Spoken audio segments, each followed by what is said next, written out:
Boa noite, gente. Meu nome é Renan Augusto. Eu vou ser moderador dessa live de vocês.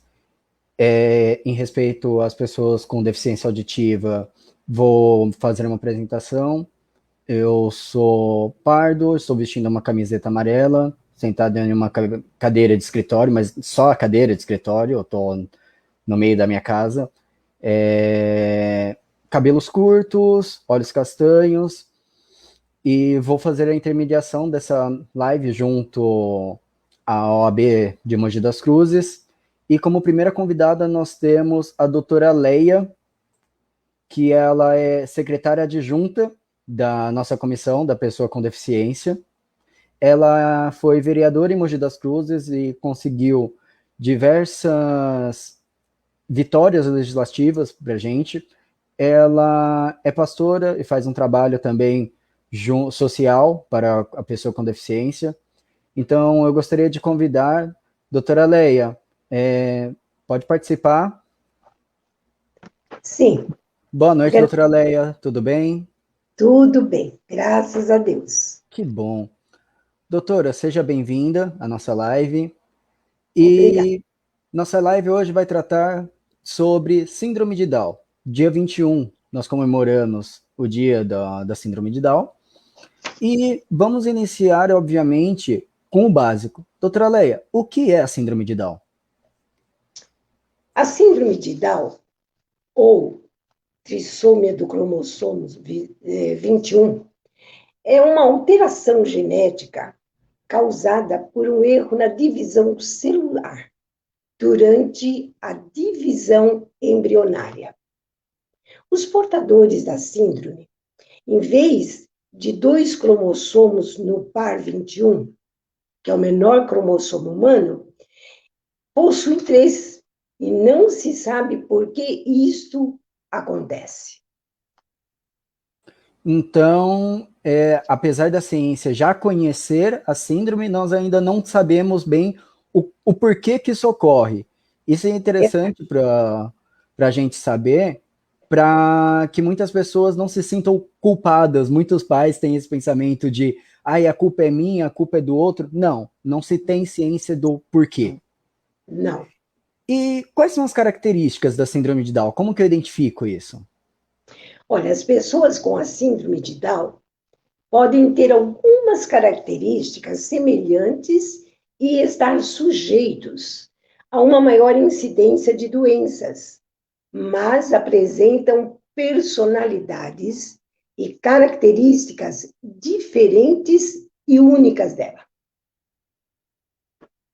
Então, podemos dizer que, assim como todos nós, as pessoas com deficiência, com síndrome de Down, são diferentes uma das outras. Então, E aqui, o que você me perguntou, ainda dá para completar. Olha, as uhum. alterações provocadas pelo excesso de material genético determinam as características típicas da síndrome, como, por exemplo, olhos oblíquos, semelhante aos dos orientais, rosto arredondado, e as orelhas, elas são pequenas.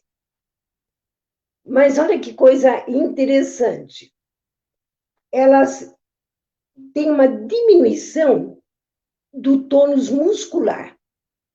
Mãos menores, com dedos mais curtos e prega palmar única em cerca de metade dos casos.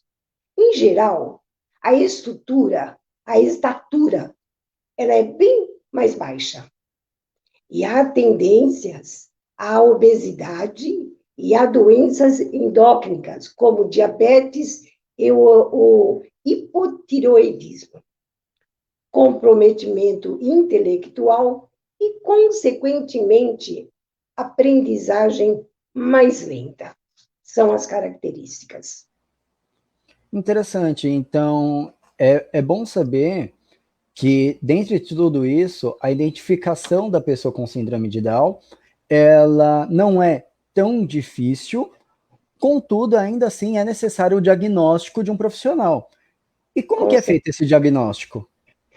Olha, durante a gestação, o ultrassom morfológico, realizado entre 11 e 14 semanas, ele pode sugerir a presença da síndrome, que só é confirmada pelos exames de aniocentese e amostragem das vilosidades coriônicas. Depois do nascimento, o diagnóstico clínico de síndrome de Down, ele é comprovado pelo exame do cariótipo, que é um estudo dos cromossomos, que também ajuda a determinar o risco, em geral baixo, de recorrência da alteração em outros filhos do casal.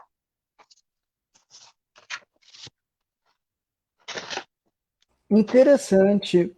Isso vai diretamente ao que eu falei, né? Que os pais têm aquela mania de comparar e de jogar a culpa um para o outro. Isso, verdade. Infelizmente, eles têm essa. Em pleno século XXI, tem esse costume. Não, a culpa é sua, ai, a culpa é minha. Gente, é importante falar, não é culpa de ninguém.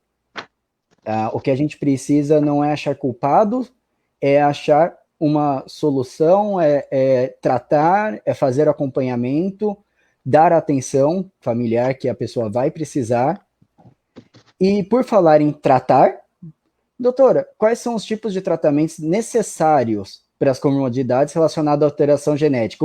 Como é o tratamento da síndrome de Down? Olha, é essencial que bebês e crianças com síndrome de Down sejam acompanhados desde cedo com exames diversos para diagnosticar o quanto antes quaisquer anormalidades cardiovasculares, gastrointestinais, endócrinas, auditivas e visuais. Muitas vezes, o tratamento precoce ele pode até impedir que esses problemas cheguem a afetar a saúde do indivíduo. Ao longo da vida, é importante manter um acompanhamento médico para avaliação geral e para monitorar o surgimento de fatores como obesidade ou qualquer outra condição que exija atenção, como a apneia do sono. Crianças com síndrome de Down precisam ser estimuladas desde o nascimento para que sejam capazes de vencer as limitações que essa alteração genética lhes impõe. Como tem necessidades específicas de saúde e aprendizagem, exigem assistência profissional, multidisciplinar e atenção permanente dos pais. O objetivo deve ser sempre habilitá-las para o convívio e a participação social. A senhora tocou em um assunto muito importante, que é a importância dos pais no desenvolvimento dessa pessoa com síndrome de Down, que junto com a família, junto com os pais, e até com a sociedade, porque é uma obrigação nossa, é uma obrigação social, trazer essa pessoa para dentro da sociedade e não, infelizmente, como muito acontece, segregar e marginalizar essa pessoa no âmbito social. Não, nós temos que trazê-la. Isso aí realmente é muito importante. Mas isso gera desafios, né? Pensa no susto. Pai, uma pessoa, pai, 18 anos, primeira viagem, meu filho nasceu, síndrome de Down. E aí, qual é o desafio? Como que é, né? Como que é para os pais quando eles enfrentam uma pessoa com... Eles enfrentam, desculpa, quando eles enfrentam o desafio de ver que meu filho nasceu e tem síndrome de Down, o que eu faço? É muito difícil, viu? Não é fácil. Quais são os desafios que os pais enfrentam quando descobrem que um filho tem síndrome de Down, doutora? Olha, a notícia de que uma criança nasceu com síndrome de Down causa enorme impacto nos pais e em toda a família. Todos precisam de tempo para aceitá-la do jeito que é e adaptar-se às suas necessidades especiais. E não é fácil. A estimulação precoce desde o nascimento É a forma mais eficaz de promover o desenvolvimento dos potenciais da criança com síndrome de Down. Como todas as outras, essa criança ela precisa fundamentalmente de carinho, alimentação adequada, cuidados com a saúde e um ambiente acolhedor. O preconceito e a discriminação são os piores inimigos dos portadores da síndrome. O fato de apresentarem características físicas típicas e algum comprometimento até intelectual não significa que tenham menos direitos e necessidades. Cada vez mais, pais, profissionais da saúde e educadores têm lutado contra todas as restrições impostas a estas crianças. Doutora Leia, aproveitando o nosso tema e o nosso tempo, eu gostaria de saber da senhora se a senhora, como foi vereadora, engajada na luta da pessoa com deficiência, o que a senhora diz dos desafios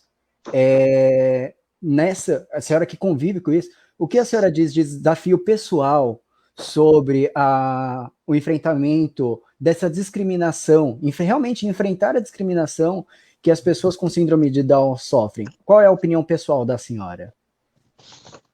Olha, é difícil, não é fácil, porque se depender, às vezes, dos pais, da família, poucos são os que lutam por esses direitos que as crianças têm, entende? Mas hoje a gente até vê que nós temos mais coisas, mais leis, mais associações, muito mais pessoas que trabalham nesta área. No passado, não. No passado era complicado. Pessoas que tinham filhos com síndrome de Down, muitas vezes nem saíam de casa com essas crianças. Hoje a gente já vê que nós temos tudo para estas crianças. Nós vemos crianças com síndrome de Down, não agora, nessa pandemia, mas nos parquinhos, brincando com os outros. A gente ia no shopping, via as crianças com síndrome de Down brincando, correndo, fazendo as coisas. E as escolas, que hoje nós temos lugares, né, que agora tudo fechado, mas até escolas que eles têm preparo para tratar das crianças com síndrome de Down. E tem mais, hein? São muito inteligentes, viu? Não tenho dúvida. Já li notícias, inclusive, salvo engano, nos Estados Unidos, que um grupo de pessoas, na verdade eram 2 jovens com síndrome de Down que não estavam sendo devidamente aceitos no mercado de trabalho, resolveram montar uma pizzaria, deu certo, e eles só contratam pessoas com síndrome de Down.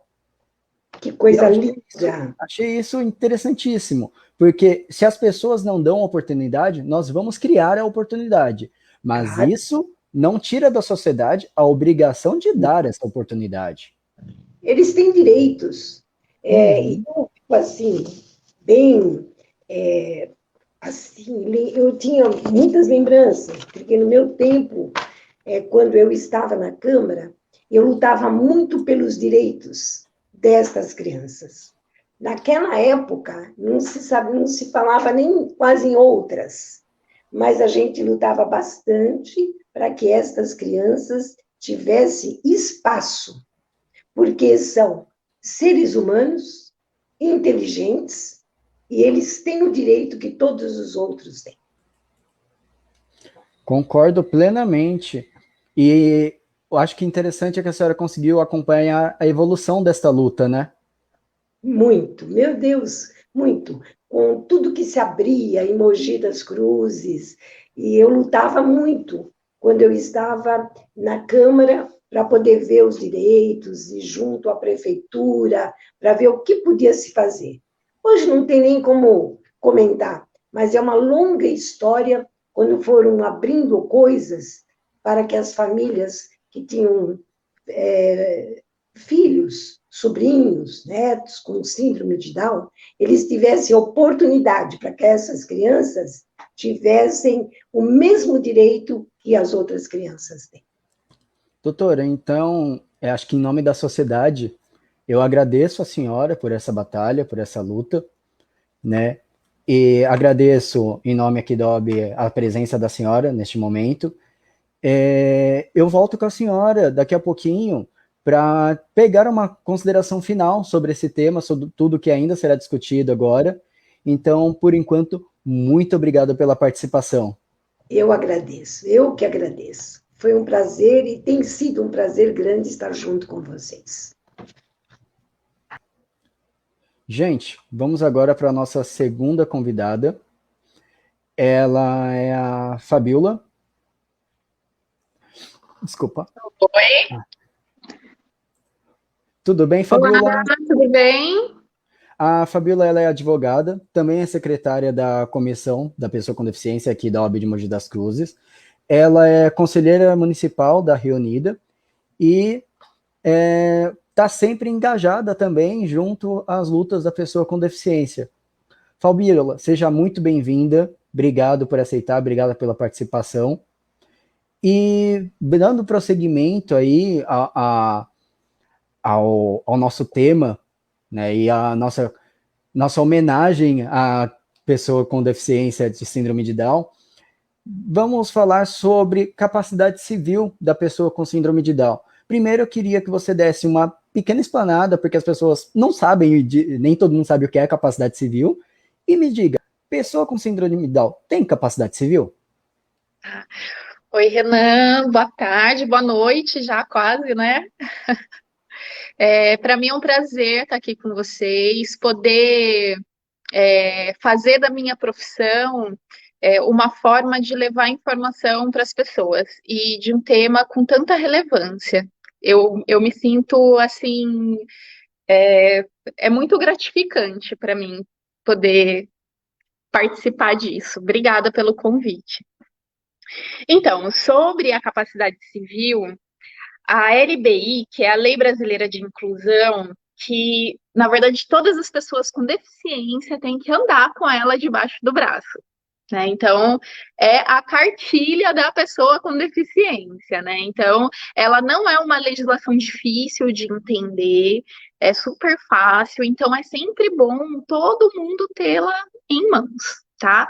Então, a LBI, ela garantiu mais autonomia à pessoa com deficiência, tá? Dispondo que a deficiência não afetará a plena capacidade civil, inclusive para casar, constituir união estável, exercer direitos sexuais e reprodutivos, exercer o direito de decidir sobre o número de filhos, conservar a sua fertilidade, exercer direito à família e à convivência familiar comunitária, exercer o direito de guarda, tutela, curatela, adoção, tanto como adotante como adotando, tá? Em igualdade de oportunidades com as demais pessoas.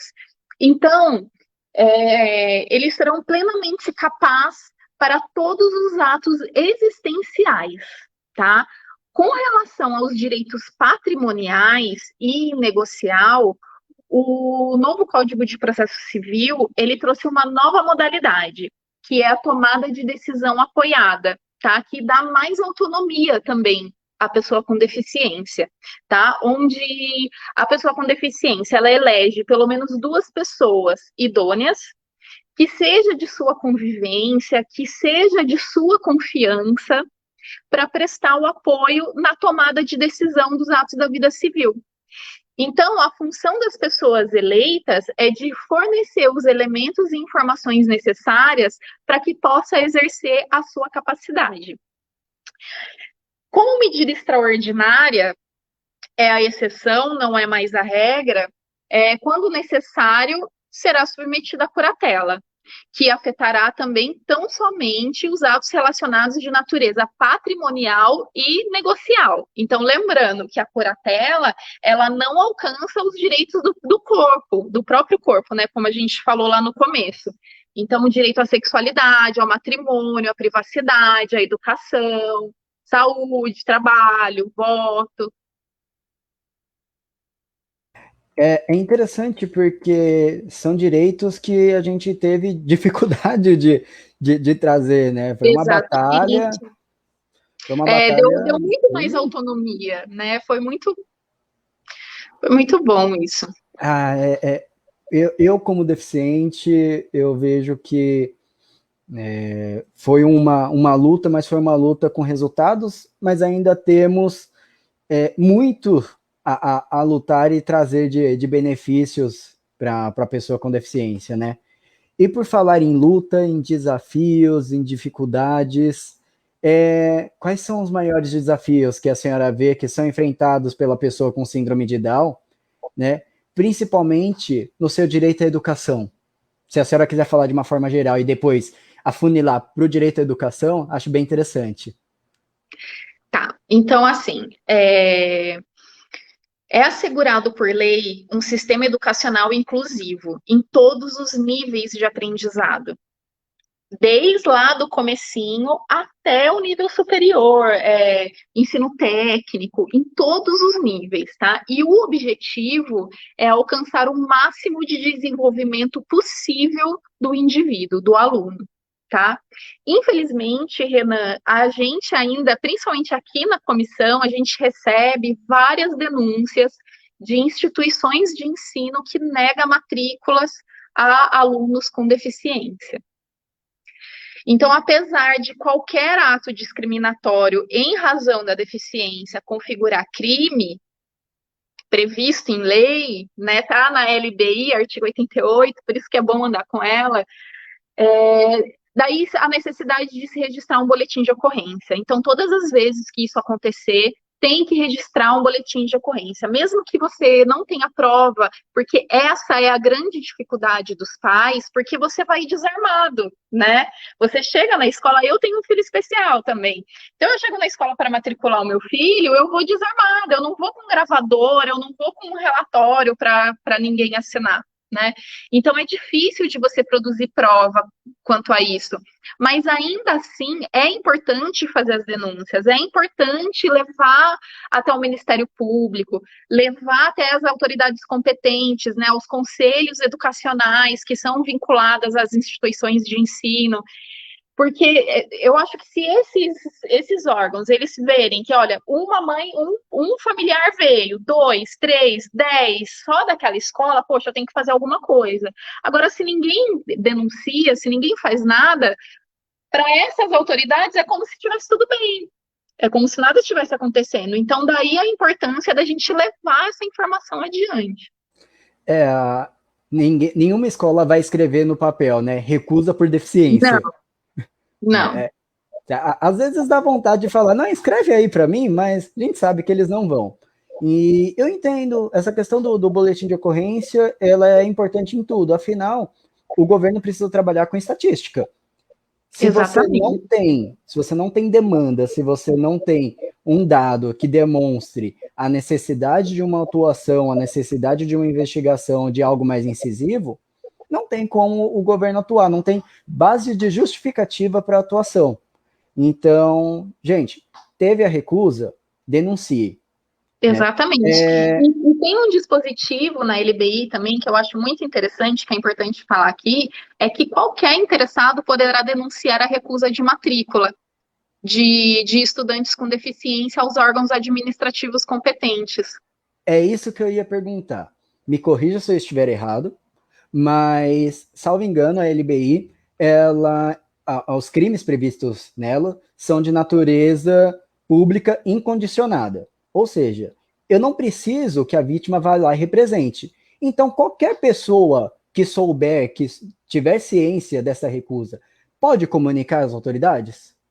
Pode. Sendo ela vítima ou não? Pode sim. Inclusive nos órgãos administrativos também. Ai, que bom saber disso. Porque muitas vezes as pessoas falam para outra, não, vai lá, denuncia, vai lá, faz. Mas a pessoa às vezes não sabe por onde, não sabe como fazer. Então, você que está assistindo, você também tem esse direito, você tem esse poder nas mãos Se a pessoa não quer denunciar, vai lá no Ministério Público, vai na delegacia da pessoa com deficiência, na delegacia da educação, nos órgãos administrativos e faça você a denúncia. Ah, mas eu não quero expor a pessoa. Não exponha. Conte o caso, explique o que aconteceu, né? E eles vão investigar, correto, doutora? Correto, isso mesmo. É assim, é um dever da sociedade também, como um todo, né? Então, dever de proteção, né? De incluir. Também, inclusive, também está na LBI, isso que é um dever da sociedade. Então, é um dever da família, da escola, né, dessas instituições educacionais, mas também é um dever da sociedade. Tem que estar todo mundo engajado nisso.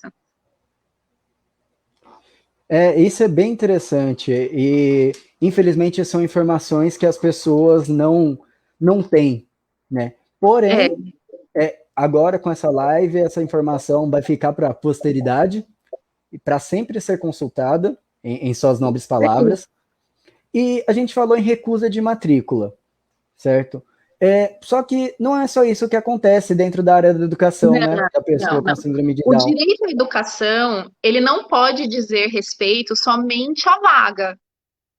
Ela também deve ser considerado o direito de permanência, a participação, a aprendizagem e o sucesso da vida escolar. Então, sendo indispensável às crianças que apresentem a necessidades especiais, a disponibilização do profissional especializado. Então, caso seja comprovada a necessidade desse apoio, como que a gente comprova isso? Laudo médico. E assim que a gente comprova. A gente precisa que um médico faça um laudo e detalhe a necessidade desse acompanhante especializado para a criança, tá? E o motivo pelo qual precisa. E aí os genitores vão levar até a instituição de ensino. Vou te falar o que acontece. Nas escolas particulares, a gente recebe muitas denúncias também, dizendo que as instituições de ensino, elas cobram para que os pais paguem, arquem com essa despesa, tá? Existe uma recomendação, existe uma nota técnica, na verdade, do MEC, que fala, MEC, Ministério da Educação, né? Que fala que essas despesas, elas têm que ser contabilizadas na planilha da escola. Então, não podem ser passadas para os pais.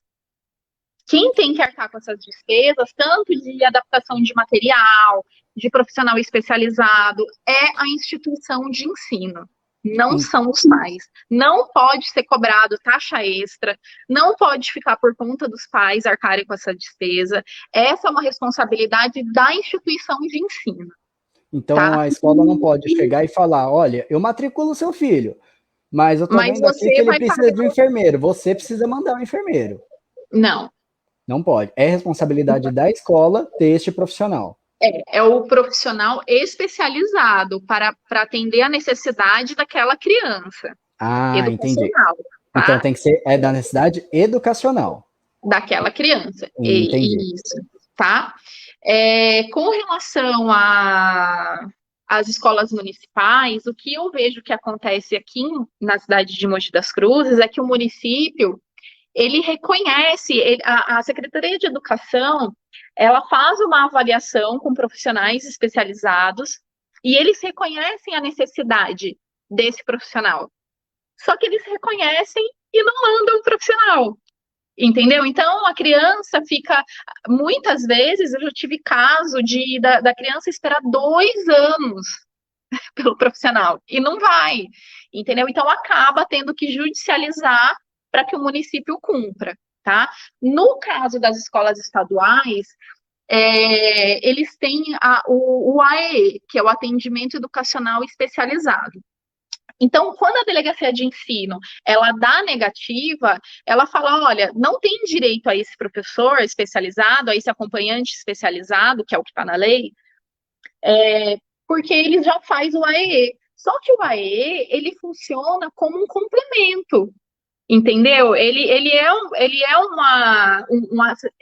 um atendimento pedagógico ele conta com um conjunto de atividades organizados pela instituição, só que é de forma complementar ou suplementar.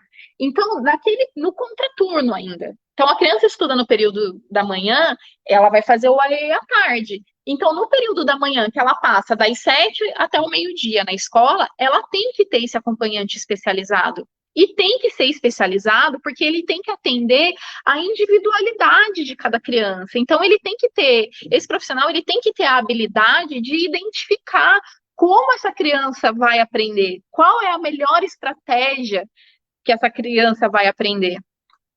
Então, E, não dá... além disso, Desculpa. elaborar o projeto pedagógico educacional, o projeto pedagógico educacional é mega importante, porque ele que vai dar a diretriz do desenvolvimento educacional da criança.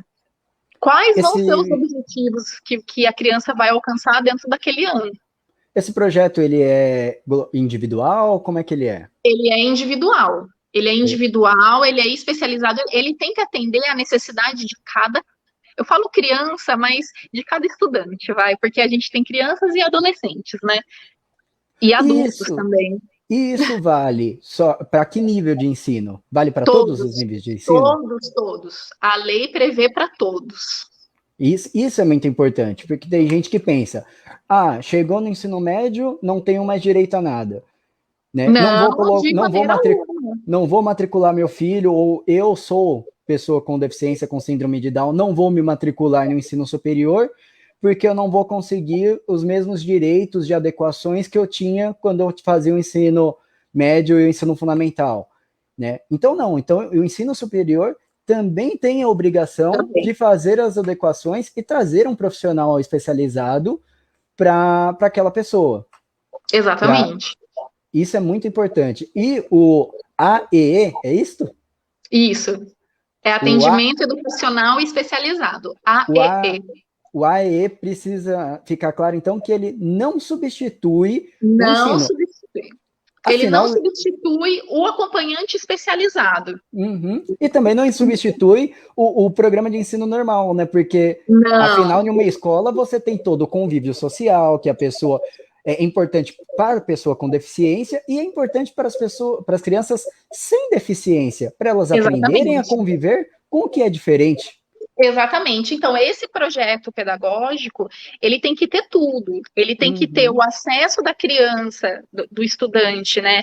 A convivência com os demais estudantes. Ele tem que ter todo um programa que não foque só na convivência, mas na questão pedagógica, em todos os aspectos da criança, tá? Em tudo que a criança vai fazer na escola, como todas as outras fazem.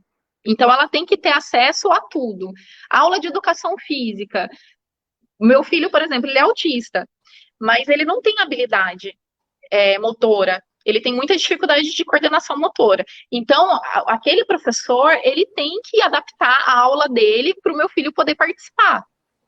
Entendeu? Então, tudo tem que ser adaptado em todos os momentos, em todas as aulas, na hora do intervalo, tudo tem que ter um programa para que aquele estudante ele esteja inserido, para que ele esteja incluído com todos, né? Participando e os pais têm direito ao acesso? Da escola. Oi? Os pais têm direito ao acesso a esse programa? Ao documento? Tem, claro. Inclusive, os pais, eles devem participar da elaboração desse projeto. Tá? Os pais, a equipe multidisciplinar, porque normalmente essas crianças, elas fazem atendimento terapêutico fora da escola. Né? Então, é um projeto que ele deve ser elaborado em conjunto com os profissionais terapeutas, a escola, os pais, todo mundo junto. Bacana. Doutora, mudando da água para o vinho, não sei se vinho tem a ver com o tema, porque nós vamos falar de saúde. Diz que vinho faz bem para a saúde, né? Dizem que um copinho por dia pode, né?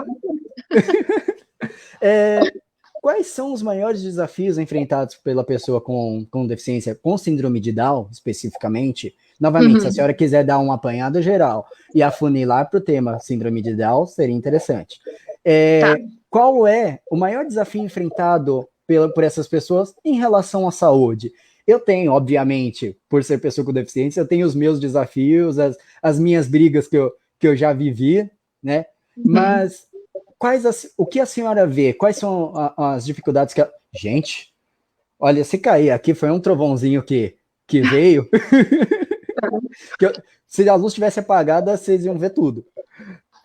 Mas quais são os desafios? Porque eu tenho os meus desafios, eu já vivi, eu brigo bastante, mas eu vejo que nós... É uma luta constante, né? Eu vou ser sincero que é uma luta que às vezes dá aquele desânimo, mas eu digo que eu brigo não por mim, porque eu tenho a oportunidade de ter convívio com vocês, que são pessoas excelentes e de grande conhecimento, e de estar estudando este tema. Porém, o nosso foco aqui é trazer este conhecimento para as pessoas que, infelizmente, não estão tendo essa oportunidade, esse privilégio. Então, quais são as lutas e o que fazer? Como que essas pessoas podem fazer? Olha só, é assegurado por lei a atenção integral à saúde da pessoa com deficiência, tá? Em todos os níveis de complexidade, garantindo o acesso universal e igualitário. Nada de recusa. Tanto no público quanto no particular. Nada de recusa. Então, o que a gente tem que fazer? Exames, né? Acho que na questão da síndrome de Down, exames genéticos, atendimento terapêutico. Então, acho que o que acontece muito? Esse exame a gente não vai cobrir. O plano de saúde não cobre. Ou o Estado, esse daqui não faz. Então, você precisa da negativa ou da omissão dessas instituições de saúde, e aí você tem que judicializar. Infelizmente, é isso que acontece, tá? Limite de sessão terapêutica. Já foi reconhecido pelo Tribunal de Justiça do Estado de São Paulo, tem uma súmula que fala que é abusiva qualquer limitação ou negativa do plano de saúde por não estar inserida no contrato ou por não estar previsto na ANS ou por ultrapassar o limite previsto. Então, é abusivo, ponto. Tá? Então, o plano de saúde deu a negativa, tem que entrar com a ação. E a senhora falou que não só negativa, mas a omissão também, né? A omissão. É porque muitas Quanto vezes... tempo eu espero? Porque, assim, o que acontece? Muitas vezes, principalmente quando se trata de órgão público, que eu acho que isso é mais comum, eles recebem o pedido e não respondem nunca mais. Uhum. Entendeu? Então, o que a gente faz? A gente tem que provar que foi feito o pedido, né? Que você, olha, foi feita a solicitação em tal dia, o protocolo está aqui. Até agora eu não tive resposta. Entendeu? Então, a gente tem que provar. Eu estou esperando há 3 meses e não tive resposta. Aqui no meu laudo médico está escrito que o meu tratamento tem que ter início imediato. É importante. Eu vou ter prejuízo. Aqui no meu laudo médico está escrito que se o meu tratamento for interrompido, eu vou ter prejuízo. Pode agravar o meu quadro clínico. Então, eu preciso dar continuidade do meu tratamento, eu preciso dar início imediato ao meu tratamento. E tá aqui, eu não tenho a resposta.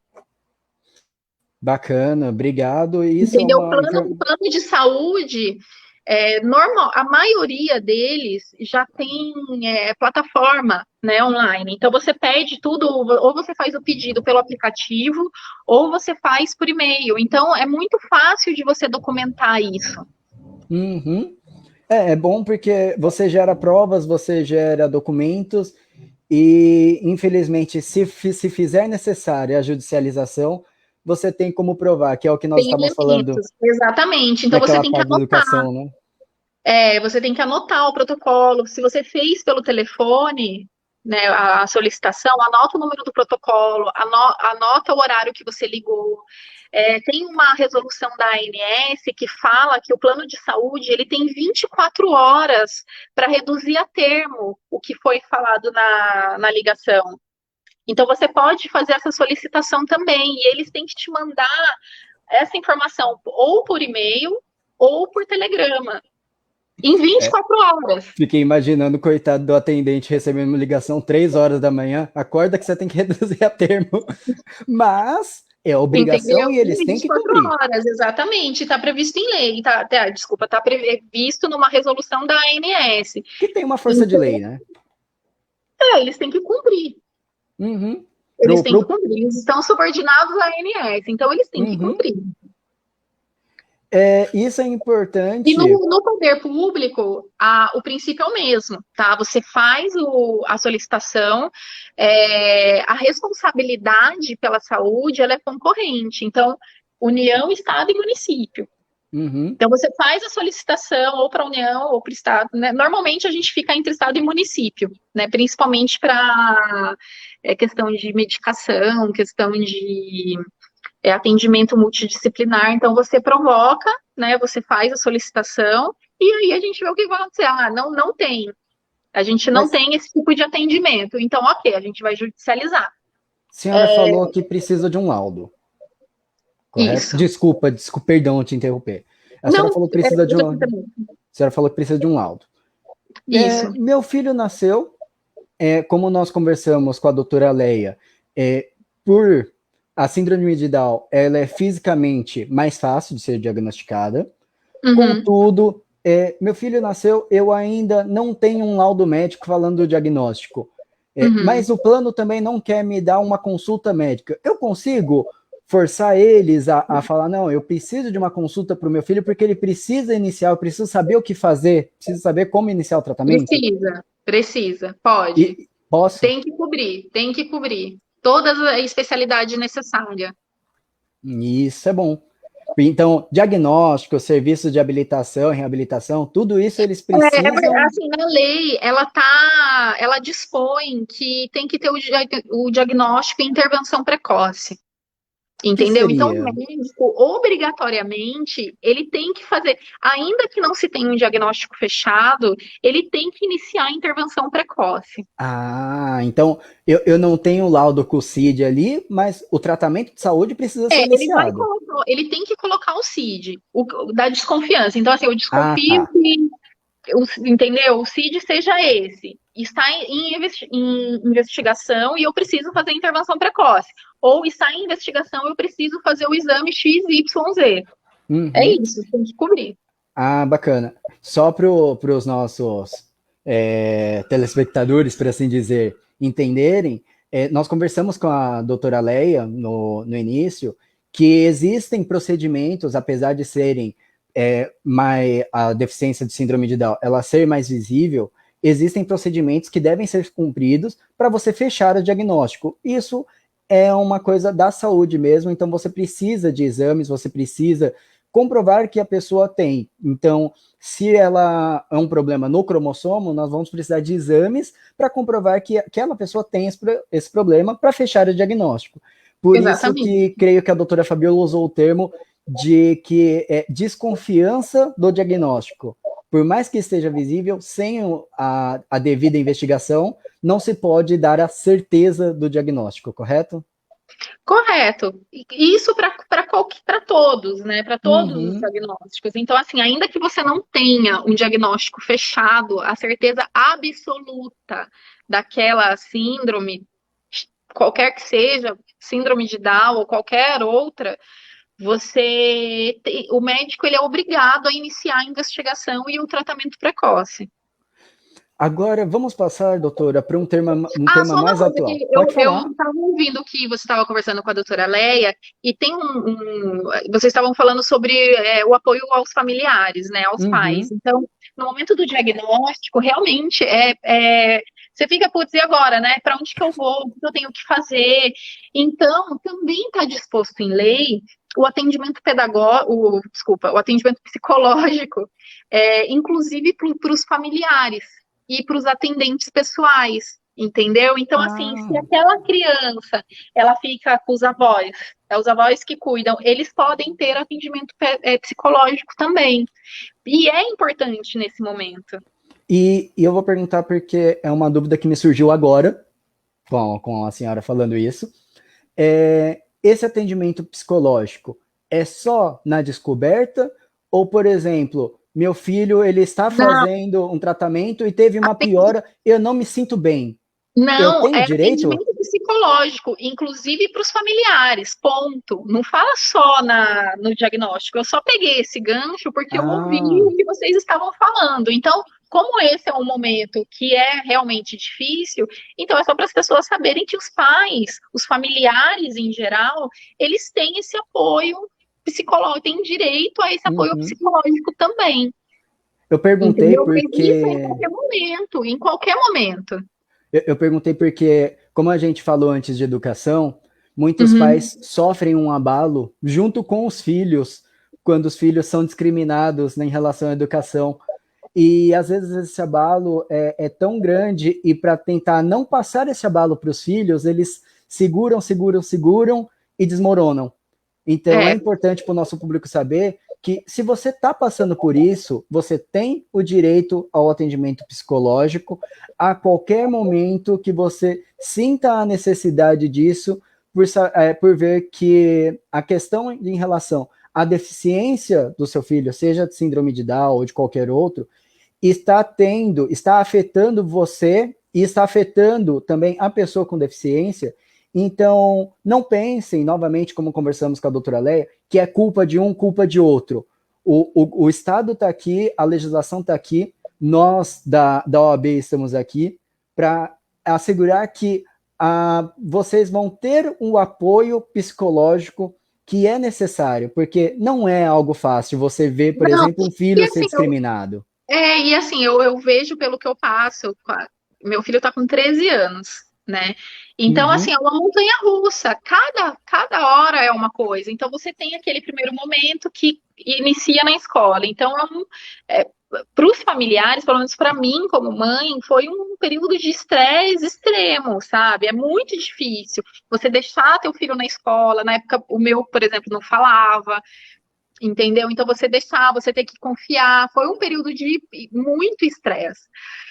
E depois na fase da alfabetização, aí agora ele já está no 8º ano. Então, quando ele saiu do Fundamental 1, que ele foi para o Fundamental 2, foi um período muito difícil para a gente também, entendeu? uhum. Esse ano que ele está entrando mais forte na adolescência, né? Que ele já está com 13 anos, também está sendo um desafio. Então, cara, é uma montanha russa. Cada hora Uhum. É uma coisa. é um momento diferente que você vai precisar de apoio, que você pode precisar de apoio, Uhum. né? E se você precisar, você tem garantido por lei. Boa. Doutora, vamos falar de algo mais recente, mais atual. Covid-19, né? Pois é, O eu gero coronavírus. muitas dúvidas com relação à Covid-19, com relação à internação. Uhum. Né? E Se aí? meu filho for Meu filho foi precisar de internado. isso, eu vou poder ficar com ele? Como que vai ser, né? O que que vai acontecer?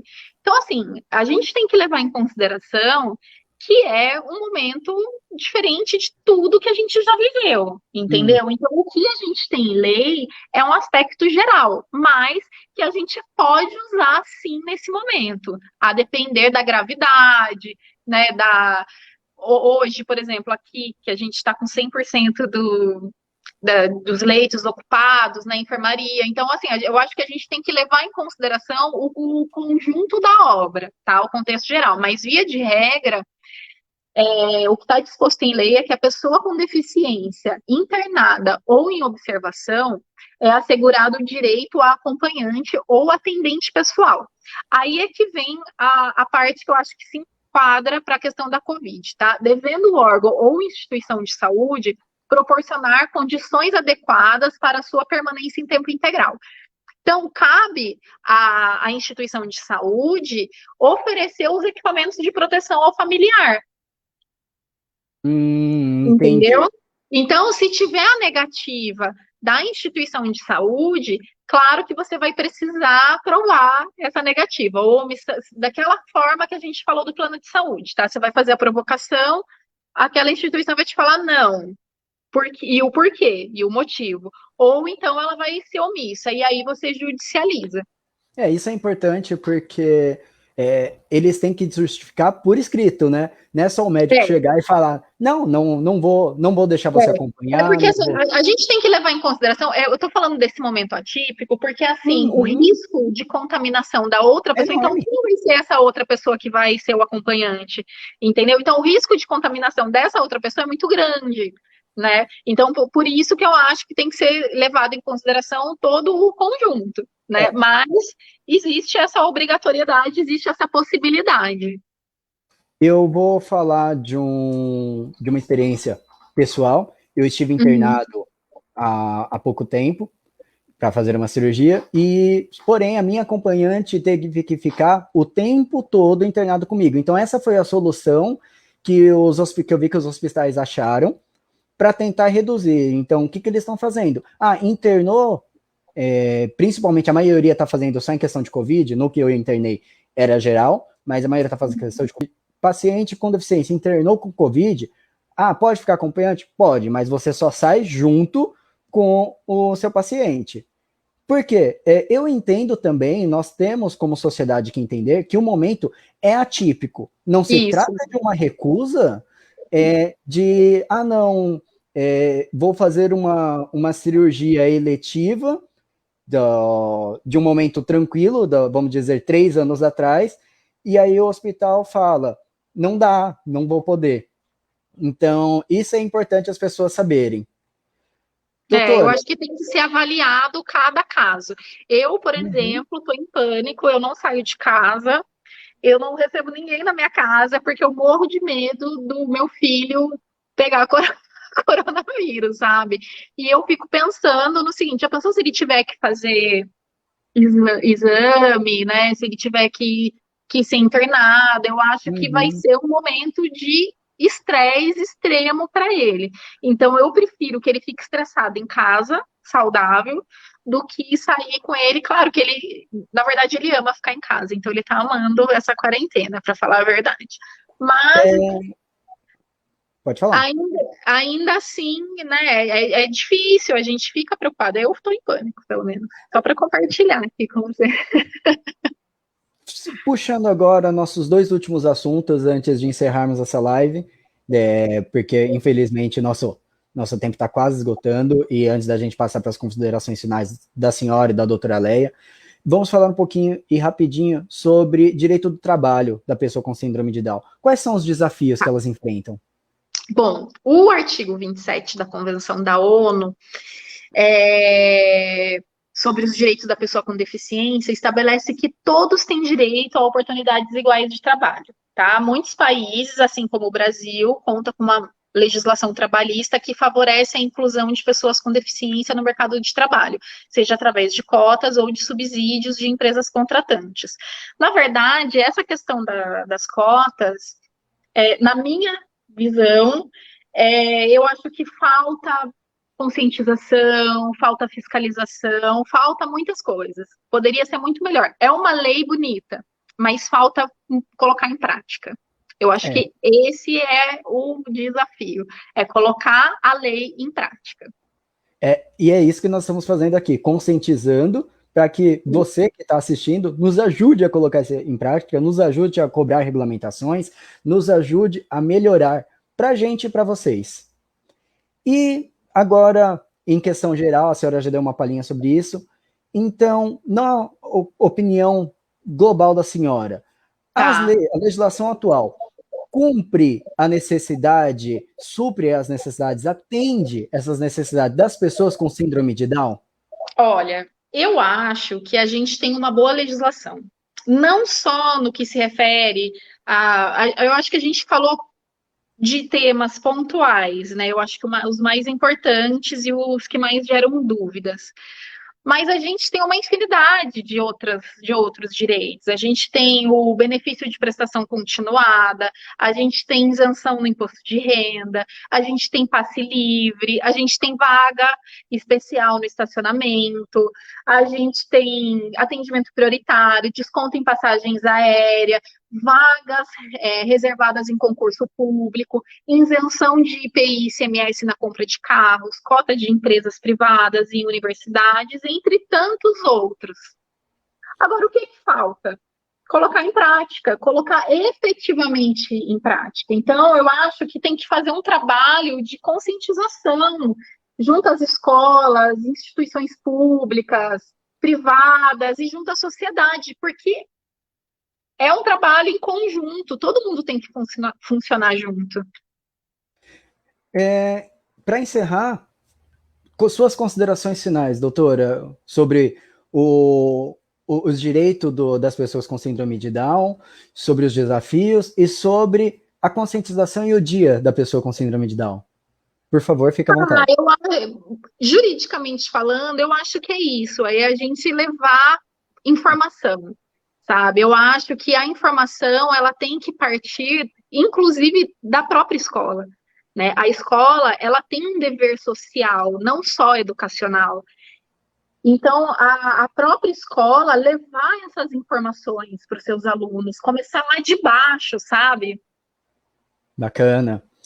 Doutora Fabiola, quero agradecer a senhora pela presença, quero agradecer em nome da OAB e também, como eu fiz com a doutora Léa, em nome da sociedade, o compartilhamento desse conhecimento, que para nós é muito importante. Eu que agradeço. Para mim é muito gratificante tudo isso, participar, poder compartilhar um pouquinho do que eu estudo, do que eu sei, do que eu vivo com meu filho, do que eu vivo com tantas outras mães também, que eu acabo conhecendo nas recepções de clínicas, sabe?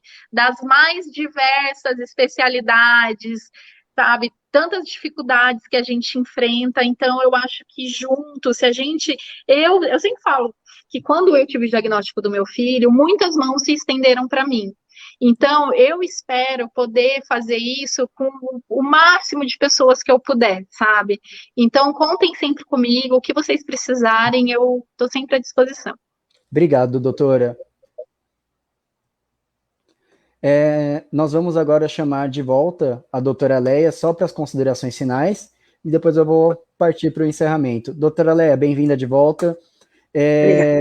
Nos mesmos moldes, em 2 minutos, faça suas considerações finais de forma livre sobre o tema, sobre o dia da pessoa com síndrome de Down, sobre os desafios e tudo que a senhora vivenciou. Pode ficar à vontade.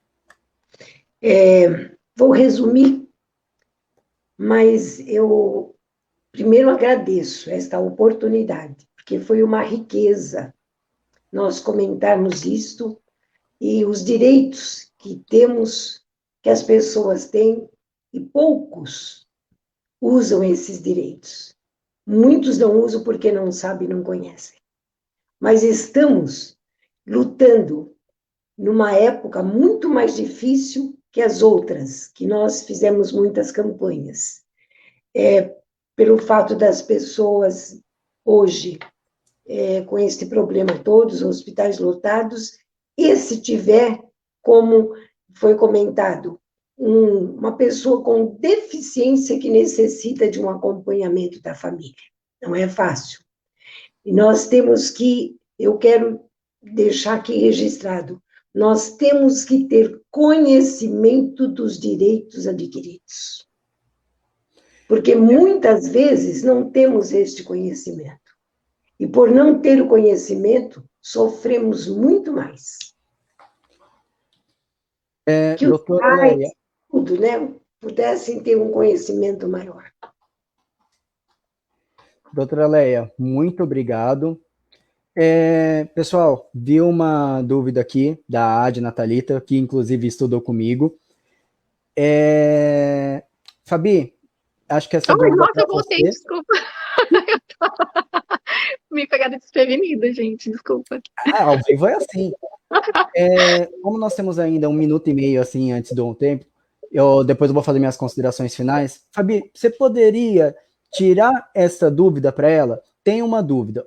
O psicopedagogo teria um cargo diferente do AEE ou pode exercer os 2 cargos? E o AEE, ele é obrigatório em qualquer escola particular ou somente quando for verificada a matrícula de um aluno que necessite desse atendimento especializado?